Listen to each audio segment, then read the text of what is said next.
Here I have Google Home Mini, and today I'm going to show you how to change its groups.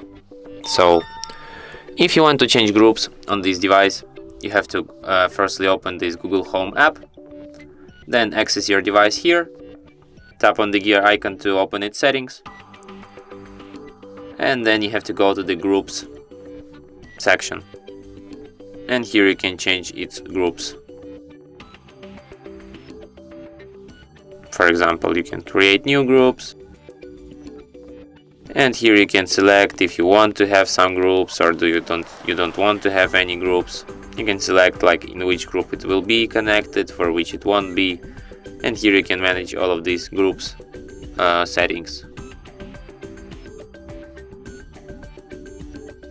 And that's it. Thanks for watching. If you find this tutorial useful, don't forget to hit that like button and subscribe to our channel.